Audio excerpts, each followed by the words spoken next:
হায় রে এতটুকু সুখের অভাব প্রাসাদে ছিল না, তবুও সে আমার সাথে করলো যে ছলনা।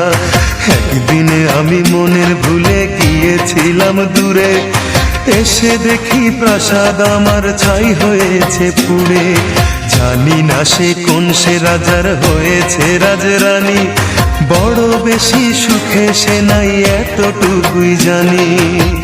ভুল মানুষ ভালোবেসে জীবন আমার হলো শেষে ধুধু মরুভূমি। যখন তোমার কেউ ছিল না তখন ছিলাম আমি, এখন তোমার সব হয়েছে পর হয়েছি আমি। যখন তোমার কেউ ছিল না তখন ছিলাম আমি, এখন তোমার সব হয়েছে পর হয়েছি আমি।